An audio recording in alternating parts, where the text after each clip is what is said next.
Now on Wake Up, 4th of July celebrations will be happening around the Central Coast, but how will police and firefighters be cracking down on illegal fireworks?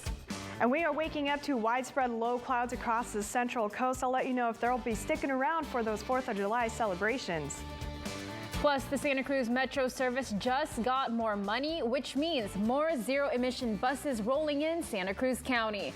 And ongoing travel troubles. Thousands of people around the country are dealing with canceled flights. You're watching Wake Up. Welcome to Wake Up on KION News Channel 46.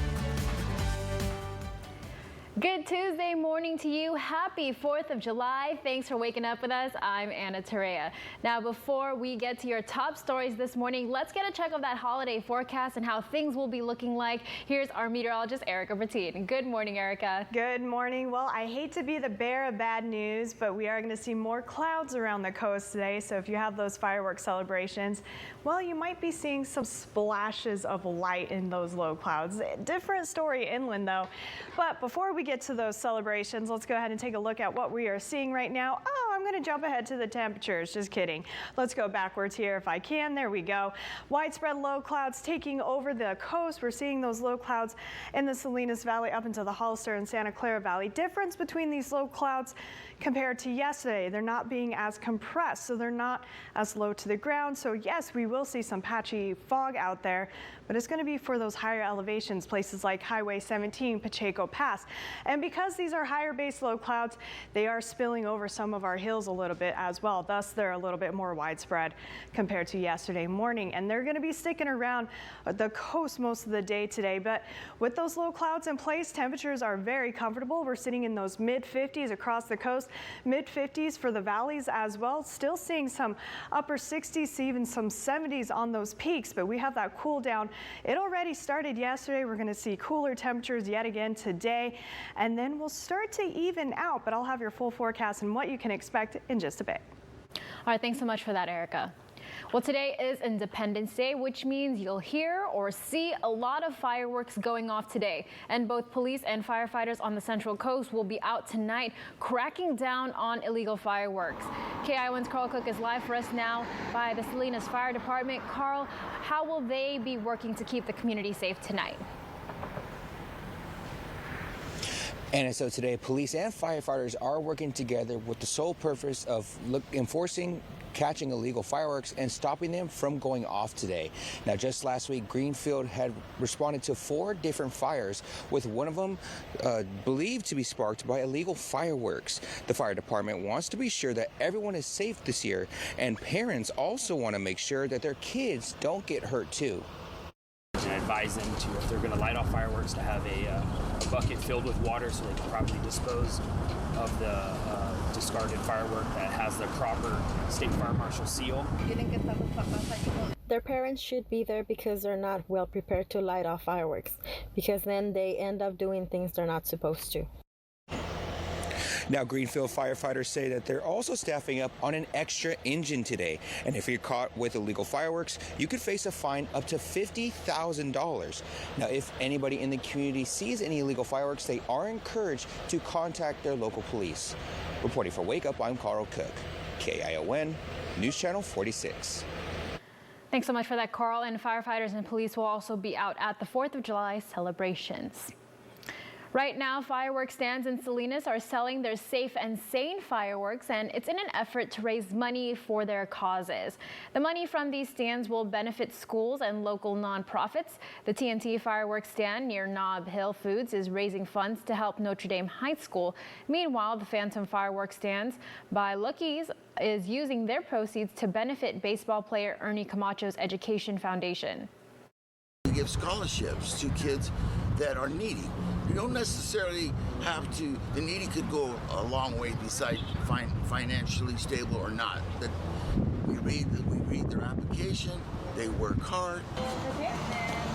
Camacho also tells us this marks his 2nd year of selling fireworks to help benefit his Education Foundation. Many fireworks stands around the area tell us they plan to remain open until tonight. And we are breaking down the list of 4th of July events happening right here on the Central Coast. Here in Salinas, there will be a 4th of July celebration at Central Park. That'll be from 4 to 9 p.m. There will be vendors, food trucks, live music, and safe and sane fireworks display. You can also head up to Aptos for the world's shortest parade, which starts at 10 this morning, so in just a couple hours.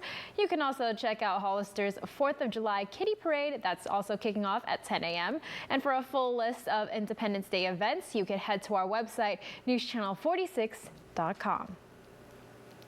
More zero-emission buses will soon be rolling out in Santa Cruz County. The Santa Cruz Metro received over $20 million in funding. That's all thanks to a federal grant. The transit agency says it plans to buy 54 hydrogen fuel cell electric buses, which will be one of the largest single fuel cell purchases in the country. These 60-foot fuel cell electric buses will also be the largest deployment in the nation. 10% of Metro's fleet are already zero-emission buses, but this will increase it to over 60%.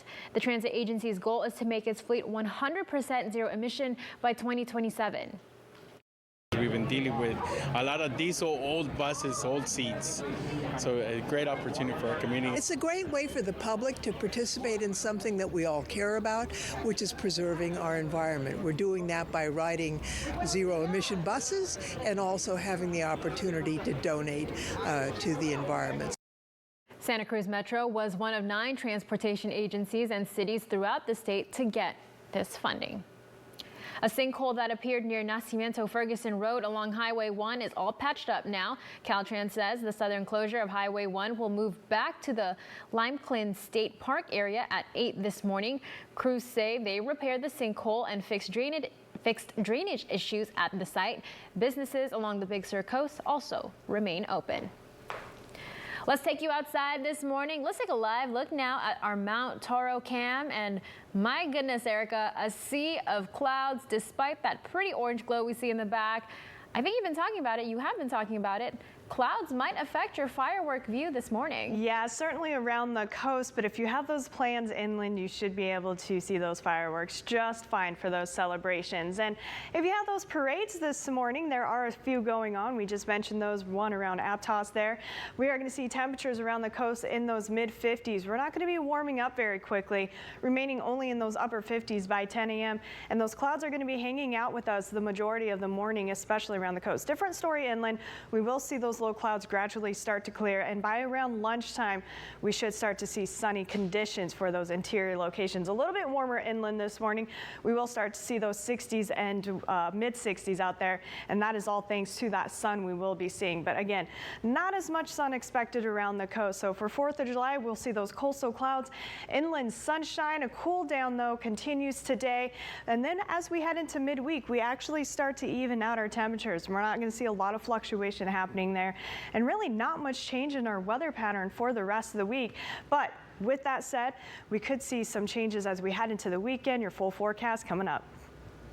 This morning, more than 300 flights have been delayed or canceled in the U.S. That's according to FlightAware. And there will also be record-breaking travel volume that's expected. Naomi Ruckham has more on these delays.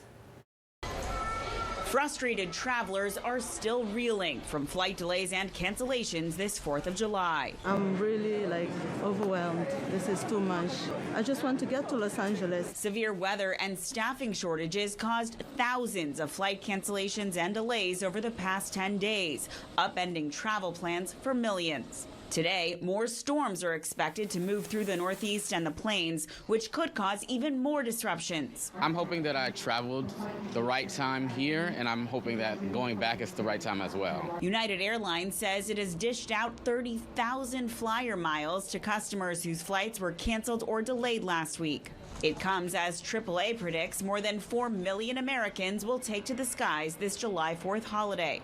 Though the bulk of travelers, more than 43 million, will hit the highways. Slow down and allow extra time to get to wherever you're going to. One added perk at the pump this Independence Day, AAA says drivers will pay over $1 less for a gallon of gas in many parts of the country compared to this time last year. Naomi Ruckham, CBS News. And if you need to be somewhere today for the 4th of July celebrations, AAA says the busiest times to travel are between noon and 3 p.m., so be on the lookout for that traffic. Union workers from 60 hotels in Southern California are still on strike this morning.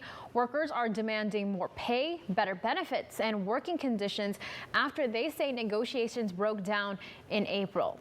In a statement, the hotel chains say that the union has shown no desire to engage in good faith negotiations with the group. But strikers say that attempts to negotiate before the strike were met with silence. The hotels were prepared for the strike. Affected hotels are still running as normal, despite staff striking in the middle of summer tourist season. To speak with them several times before we went out, and they acted like they just didn't care. Workers that are, like barely making it, sleeping outside, and then they take showers in the locker rooms to get ready for work because they don't have a safe place to do that, and that it just really, we're angry. One hotel chain, West Bonaventure Hotel Management, did reach a tentative deal with its union employees on Monday, but the others have yet to follow. As the United States celebrates its Independence Day, Ukrainian President Volodymyr Zelensky says his country is still focused on breaking free from Russia's invasion, and he has another request for the White House: NATO membership. President Zelensky expressed his thanks to President Biden and Congress for their assistance so far in a recent CNN interview, and followed it with a call to be invited to NATO now. Meanwhile, Moscow deployed more than 180,000 troops to two major eastern battlefronts. That's according to a Ukrainian military spokesperson. Pebble Beach is hard at work gearing up for the Women's Open that's set to tee off on Thursday. Straight ahead, we show you why so many people are excited for women to finally be showcased on the famous Pebble Beach green. Plus, people were starting early with the fireworks shows last night, but first, let's check in with our Erica Bertine. Good morning. Here's a look at your lunchtime forecast in case you want to do that 4th of July barbecuing. We're going to see temperatures in those 60s around the coast. We'll see more clouds there as well, but inland we'll see mostly sunny skies. Temperatures warming up into those mid to upper 70s. Here's a live look from our Mount Toro camera where that sun is slowly starting to rise. Sunrise is at 5:52 a.m. this morning. We'll be right back after this.